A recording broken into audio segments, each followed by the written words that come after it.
Bonsoir à toutes et à tous. Dans les titres de cette édition, en visite de travail au Bénin, le secrétaire général adjoint des Nations Unies, représentant spécial du secrétaire général et chef du Bureau des Nations Unies pour l'Afrique de l'Ouest et le Sahel, UNOAS, M. Leonardo Santos Simao a été reçu en audience le mercredi 18 septembre 2024 au Palais de la Marina par le président de la République, M. Patrice Talon. Le point des échanges à suivre dans ce journal. Le rapport de suivi et de contrôle de l'existence fonctionnelle des partis politiques au Bénin, édition 2023, est désormais disponible. Les responsables de partis le consultent déjà et prennent connaissance des défaillances relevées dans l'organisation de leur formation politique. Soit 15 ans que voyait le jour dans le Conseil des Nations Unies, la République populaire de Chine. L'événement n'est pas passé sous silence. À l'occasion, le corps diplomatique chinois résident au Bénin, sous la houlette de l'ambassadeur de la Chine près le Bénin, a organisé une soirée d'anniversaire.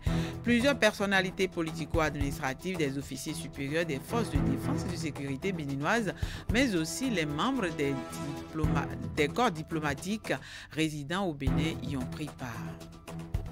Mesdames et messieurs, merci de nous choisir pour vous informer. Ce journal s'ouvre avec la visite de travail au Bénin du secrétaire général adjoint des Nations Unies, représentant spécial du secrétaire général et chef du Bureau des Nations Unies pour l'Afrique de l'Ouest et le Sahel, UNOAS. M. Leonardo Santos Simao a été reçu en audience le mercredi 18 septembre 2024 au Palais de la Marina par le président de la République, M. Patrice Talon. Cette visite du représentant spécial du secrétaire général des Nations Unies s'inscrit dans le cadre des discussions régulières entre l'UNOAS et les pays de la sous-région en vue de relever les défis de développement économique et social liés à la paix et à la sécurité. Au sorti de l'audience, M. Leonardo Santos Simao a confié à la presse que sa démarche vise à remercier le chef de l'État béninois pour ses efforts inlassables en vue de la préservation de la paix et de la sécurité dans la sous-région. Suivez plutôt. Nous avons échangé avec son Excellence sur le président sur la situation, pas seulement au Bénin, mais aussi dans la région.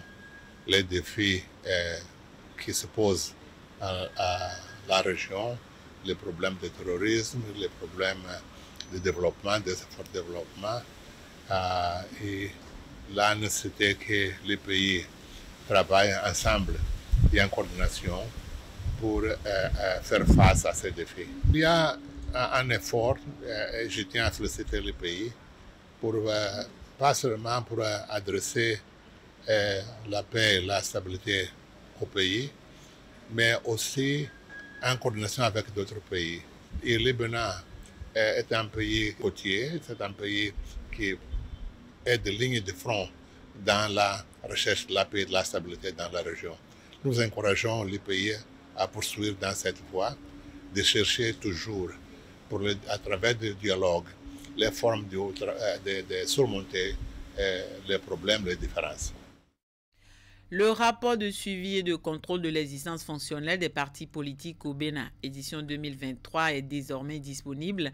Les responsables de partis le consultent déjà et prennent connaissance des défaillances relevées dans l'organisation de leur formation politique.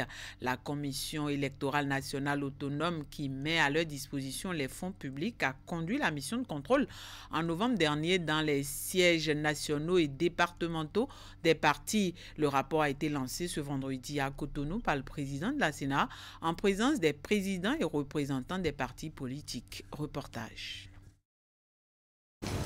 Des partis politiques à jour vis-à-vis des exigences de la loi portant charte des partis politiques en République du Bénin et d'autres loin, et même très loin de satisfaire à ces obligations. C'est ce qui ressort du rapport de suivi et de contrôle de l'existence fonctionnelle des formations politiques au Bénin, édition 2023. Le rapport rend compte des observations faites par les équipes de la Commission électorale nationale autonome en novembre 2023 lors de leur visite dans les sièges nationaux et départementaux des partis politiques. Qu'ils vous souviennent que cette activité a été participative et chaque parti politique a contribué à sa réussite.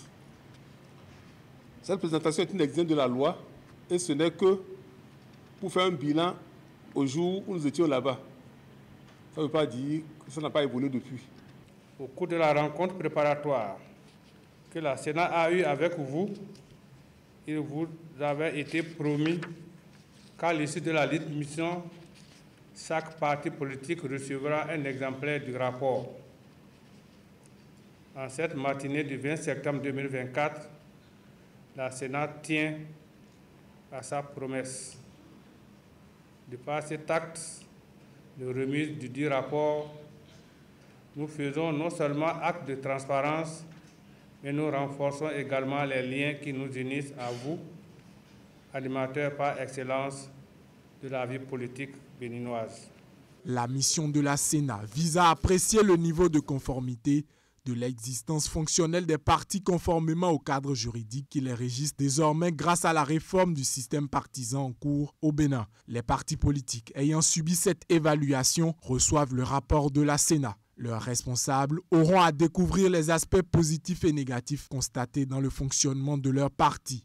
Au nombre des aspects positifs, la Sénat a-t-elle relevé avec satisfaction l'effort de certains partis politiques à respecter les exigences légales en se dotant, entre autres, d'un siège national, de sièges départementaux et la participation régulière aux élections législatives. Au nombre des insuffisances, il est regrettable de constater que d'autres formations politiques n'ont pas réussi à donner satisfaction à ces exigences légales élémentaires. Ce rapport représente un outil important qui vous permettra de vous mettre en conformité avec le cadre juridique électoral, surtout en ces jours qui précèdent les premières élections générales.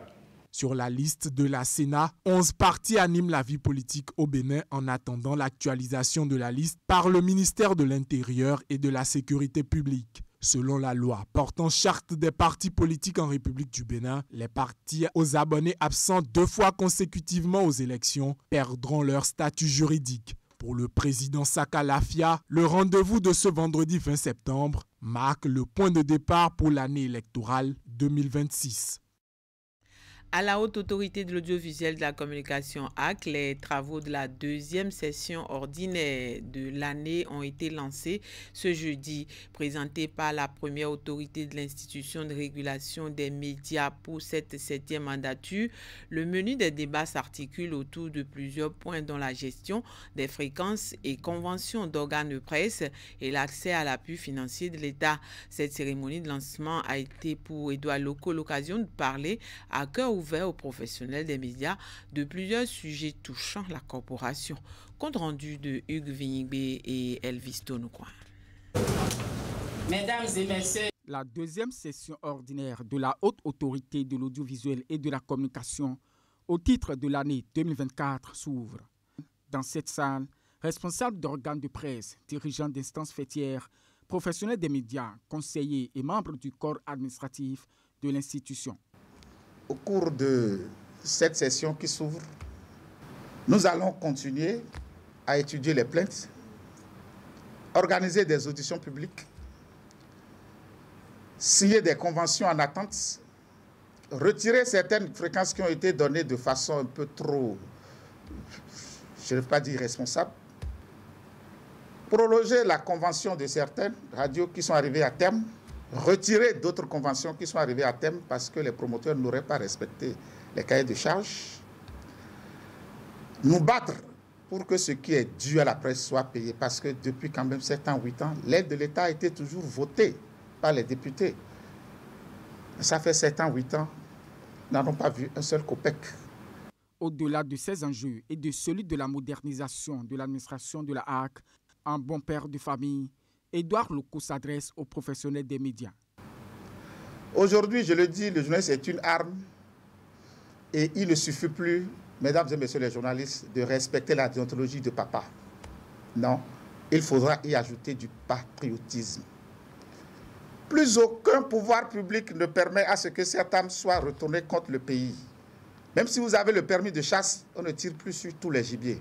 Par conséquent, le président de la Haute Autorité de l'Audiovisuel et de la Communication, 7e mandature, met en garde. Le rôle de la HAC, c'est de défendre la liberté de presse.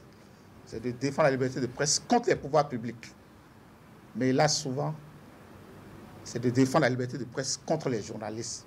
Parce que, comme l'a dit Robert Ménard, le premier fossoyeur de la liberté de presse, c'est le journaliste. C'est le constat auquel il a fini par venir. Donc, quelquefois, il nous arrivera de défendre la liberté de presse contre les journalistes. C'est parti pour 4 mois de travaux dont la finalité est de rendre à la HAC et à la presse béninoise leurs lettres de noblesse. Les acteurs à divers niveaux du secteur agricole passent en revue les performances au titre de l'année 2023. Au vu des différentes analyses, de notables avancées ont été enregistrées dans le secteur. Ces assises de 2 jours ont également servi de cadre de réflexion pour définir les perspectives en vue d'une meilleure performance les années à venir. C'est la Direction générale des impôts qui a abrité les travaux. Le point de l'ouverture des assises avec Ingrid Day. De belles performances, c'est ce qui ressort de cet exercice de reddition de comptes du secteur agricole, gestion 2023. On parle ici des progrès réalisés dans les différentes filières agricoles qui sont passées à la loupe. En effet, la production céréalière est passée de 2 300 000 tonnes en 2022 à 2 740 000 tonnes en 2023, soit un accroissement de 19%. La production des racines et tubercules est passée de 7 600 000 tonnes en 2022 à 7 850 000 tonnes en 2023, soit un accroissement de 3%. La production des légumineuses est améliorée de 12% en passant de 756 000 tonnes en 2022 à 846 000 tonnes en 2023. La production maraîchère a progressé de 6%. En passant de 675 000 tonnes en 2022 à 718 000 tonnes en 2023. Ces prouesses ont été réalisées malgré les conditions difficiles qui ont impacté les activités du secteur. Toutefois, ces résultats ne comblent pas encore les attentes énumérées dans le programme d'action du gouvernement 2021-2026. Et ces acteurs en sont conscients. Le problème que nous avons aujourd'hui, c'est les questions d'asymétrie fiscale entre nos pays et qui crée des gaps de prix entre nos pays et naturellement le producteur pris individuellement, guidé par ses intérêts, est tenté d'aller vendre là où lui pense que c'est mieux pour lui. Et ça, c'est important que nous tous, nous puissions saisir ce défi commun qui est le nôtre. Est-ce que nous sommes capables de faire un petit sacrifice pour un lendemain meilleur, pour nous-mêmes, pour nos enfants, pour Glodjibé? Là est toute la question. La revue des performances du secteur agricole n'est pas le seul exercice auquel sont conviés ces acteurs. C'est aussi le lieu pour eux de réfléchir sur plusieurs thématiques dont la transition agroécologique, quelle synergie d'action entre acteurs. Des débats enrichissants qui accoucheront de nouvelles stratégies pouvant booster l'éclosion de la filière agricole au Bénin. Au ministère de la décentralisation et de la gouvernance locale, les cadres sont en conclave. Ils se sont retrouvés pour apprécier les avancées de la digitalisation. C'est à travers la première session ordinaire de la Commission ministérielle des systèmes d'information et de la connectivité, CMSIC. Les travaux ont été lancés par le ministre de tutelle, Raphaël Akoteyo.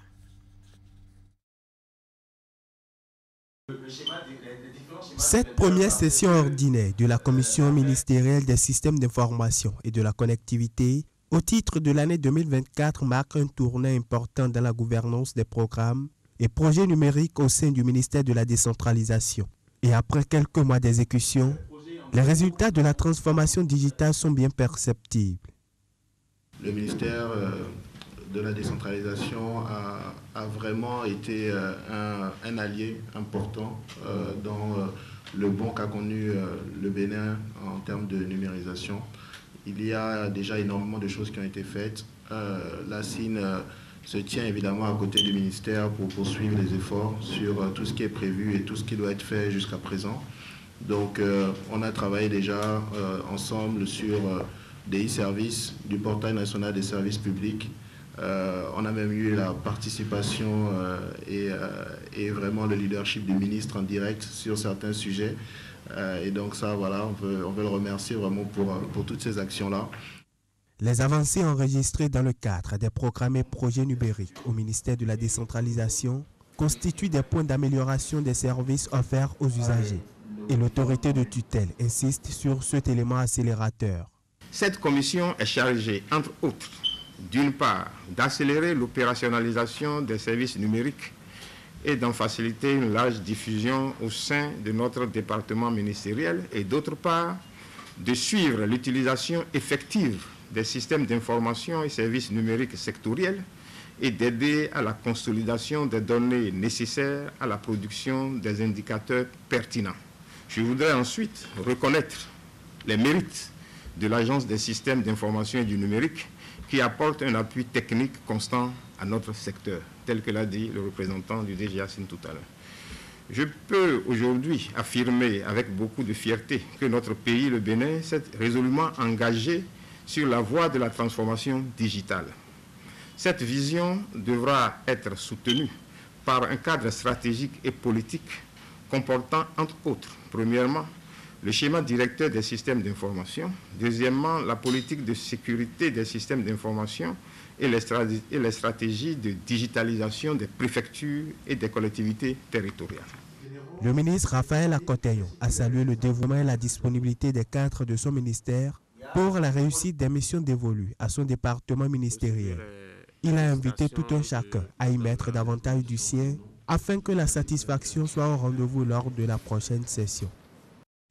Soit 15 ans déjà qu'a vu le jour dans le Conseil des Nations la République populaire de Chine. À cette occasion, le corps diplomatique chinois résidant au Bénin, sous la houlette de l'ambassadeur de la Chine près le Bénin, a organisé ce jeudi 19 septembre 2024 à Cotonou une soirée d'anniversaire afin de célébrer l'événement. Ont également pris part à cette manifestation plusieurs personnalités politico-administratives, des officiers supérieurs des forces de défense et de sécurité béninoises, mais aussi les membres des corps diplomatiques résidant au Bénin. Retour en images sur cette soirée avec Maël Roubelou et Moufid Sagoura. 1949-2024, voici 75 ans que sous l'impulsion du Parti communiste chinois, la République populaire de Chine naissait. L'Empire du Milieu a donc pris son envol et a traversé les années en misant sur un projet de développement à long terme qui aujourd'hui porte ses fruits. Des réformes profondes qui offrent aujourd'hui à la Chine le statut de pays de moyenne aisance. La Chine est passée désormais d'un pays pauvre est faible à celui de moyenne aisance. Aujourd'hui, la Chine s'engage dans la nouvelle marche vers la construction d'un grand pays socialiste moderne et le renouveau de la nation pour la modernisation à la chinoise. Entre le Bénin et la Chine, les relations sont au beau-fixe. En témoignent plusieurs accords de partenariat stratégique et de coopération. Plusieurs secteurs clés, dont la santé, la formation professionnelle et technique, l'agriculture et le commerce, bénéficient des fruits des relations fraternelles qui existent entre les deux pays. La coopération technique sino-béninoise dans le domaine du coton a permis aux agriculteurs béninois de s'affranchir de leur dépendance de la nature. Les ananas béninois, pains de sucre, vont entrer dans les familles chinoises. La diplomatie béninoise, pour sa part, se réjouit de la coopération dynamique existant entre deux États partageant des valeurs communes. Après plus de 5 décennies de coopération, le Bénin et la Chine peuvent se féliciter d'un partenariat dynamique fondé sur le partage de valeurs communes de paix, de sécurité et de solidarité si chères à leurs deux peuples. Le souhait des uns et des autres s'inscrit donc dans la continuité du renforcement des liens étroits de la coopération sino-béninoise. Nous allons souhaiter que Dieu les protège, nos deux présidents, pour que les choses puissent continuer de fonctionner ainsi pour le bonheur des populations. Le Bénin a l'opportunité de placer des produits au niveau de la Chine. L'exemple de notre ananas national, le pain de sucre national. Pour ce qui ressemble a priori à l'une de ces dernières soirées de célébration au Bénin, l'ambassadeur de la Chine près le Bénin a laissé parler son cœur. Quand je ne serai plus l'ambassadeur de Chine au Bénin, je serai toujours un ambassadeur du Bénin en Chine et dans le monde. Une déclaration qui laisse ainsi présager de beaux jours pour la coopération sino-béninoise. Du 14 au 20 octobre prochain, la ville de Djougou va abriter la 35e Convention nationale de la Jeune Chambre internationale Bénin. En prélude à cet événement majeur, une conférence de presse a été organisée ce mercredi 18 septembre 2024 à Djougou. Il s'est agi au cours de cette rencontre d'échanger avec les participants sur ce qui se prépare dans le cadre de cette Convention nationale parrainée par le député Abdul Malik Gomina. Plus de précisions avec Alassane Harouna et Abdul Sabi Idrissou. Gagner le pari de l'organisation de la 35e Convention nationale. Telle est l'obsession de la Jeune Chambre internationale Bénin.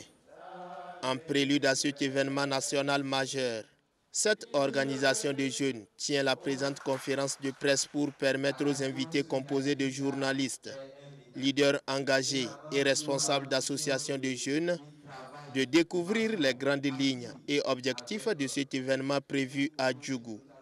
La Convention nationale est un moment privilégié qui permet non seulement de former nos membres, de développer le réseautage, mais surtout de laisser de très belles empreintes dans les villes où nous passons. La ville de Djougou est une ville historique et je n'ai aucun doute que, comme l'a gagné il y a quelques jours, aucune activité menée ici sur une semaine ne sera comme tout autre. La Jeune Chambre internationale Djougou Action, organisation locale de la JCI Bénin, balise le terrain pour offrir des moments inoubliables aux participants ainsi qu'aux populations de Djougou. Cette année, la grande messe annuelle de notre organisation nationale mettra un point d'honneur sur laissant une empreinte mémorable.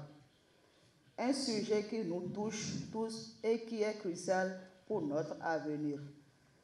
À cet effet, nous avons concocté un programme riche en interventions inspirantes, en ateliers interactifs et en sessions de réseautage qui, je l'espère, nous permettront de repartir avec de nouvelles perspectives et une énergie renouvelée.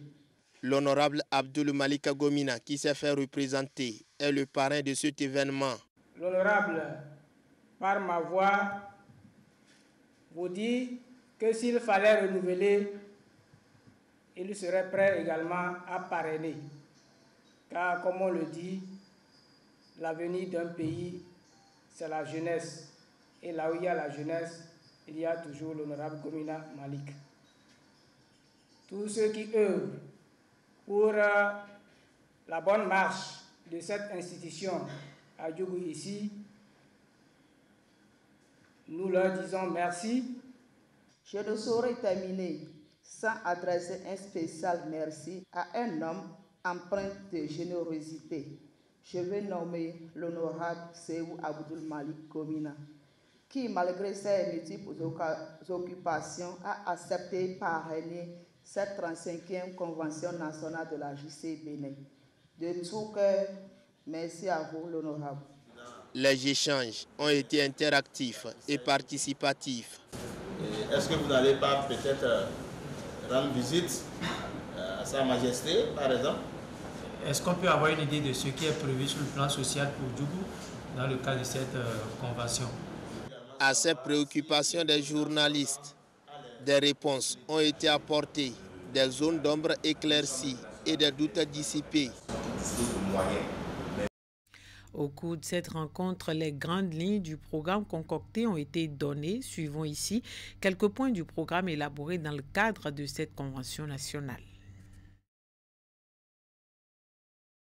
Mesdames et messieurs, au programme donc de cet événement, il y a des activités pratiques de conférences inspirantes, des moments de partage et de convivialité. Au titre donc des formations, il faut dire que nous aurons des sessions de formation en ligne et des sessions présentielles. Nous avons la foire JCI des entrepreneurs et des partenaires qui va progressivement se mettre en place à partir du mardi, le 15 octobre 2024. Et c'est également l'occasion pour nous d'annoncer Le mercredi, la caravane des chevaux pour animer la ville et accueillir les participants à la convention nationale. À la suite donc de la caravane, il y aura une soirée culturelle au niveau de la place de l'Indépendance qui est pour nous, que nous avons désigné comme le village de la Convention. Et donc nous aurons des assemblées générales session, la session 1 et 2 de l'Assemblée générale annuelle, les jeudis et vendredis. Ne seront pas également oubliés, nous avons planifié des visites touristiques au profit donc des participants et ce sera au choix. Ce sera libre et ce sera au choix également. Le samedi, c'est l'apothéose, c'est l'Assemblée générale élective qui va avoir lieu à partir de 9h. Cette assemblée qui va consacrer le renouvellement des instances au niveau national de la Jeune Chambre internationale de Bénin. Et c'est à cette occasion que le nouveau président et son comité directeur national nouveau, ils seront connus. Et cette journée, même dans la soirée, va se tenir la soirée de gala et de passation de charges entre le président élu et le actuel président sortant. Et pour finir, la finale de la Coupe de la Gani 2024 à Djougou a été jouée le lundi 16 septembre dernier au stade Achoukoumans. La rencontre a opposé l'équipe de Batoulou à celle de Lemam Mandé. Pour l'édition 2024 de cette coupe, le réseau de téléphonie mobile Move Africa a apporté une touche particulière pour soutenir l'initiative qui favorise le développement du football local. Abdoul Sabi Trissou pour plus de précisions. Au coup de sifflet final, une scène de liesse des supporters de l'équipe de Batoulou, vainqueur de la Coupe de la Gani édition 2024.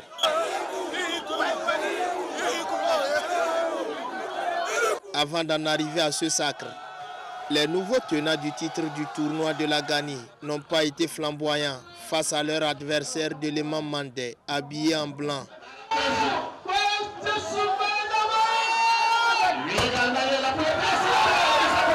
Devant autorités politico-administratives engagées pour la promotion du football local, tête couronnée et le public sportif de Djougou, les deux équipes finalistes ont comblé les attentes d'un spectacle sponsorisé par le réseau de téléphonie mobile Move Africa. Les jaunes, à l'évidence, moins en jambes sur la pelouse, ont malgré tout battu les blancs sur le score de 3-2.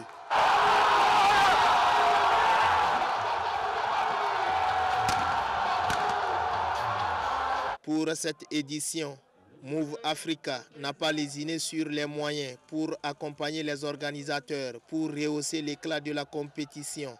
Move Africa a accompagné cette édition parce que pour nous, le département de la Donga est un département très stratégique.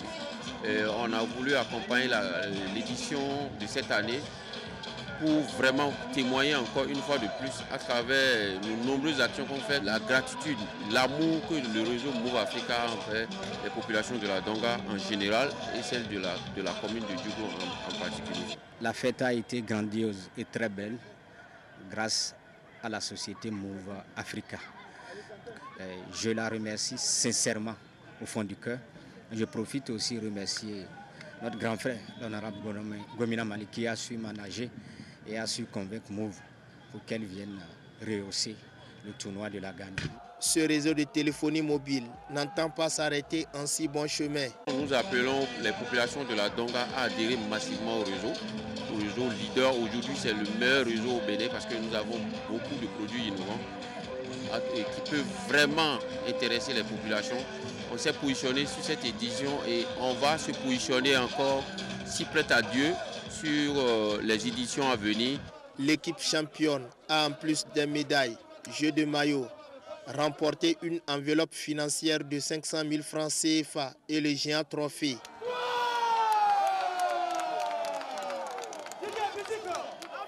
La vice-championne, quant à elle, a reçu des jeux de maillot et une enveloppe financière de 300 000 francs CFA au-delà de ces deux finalistes. Move Africa a également offert des prix de consolation aux autres équipes participantes. Et ce sera tout ce soir pour le point de l'actualité sur Canal 3 Bénin. Merci de votre attention et de votre fidélité. Bon week-end à chacun.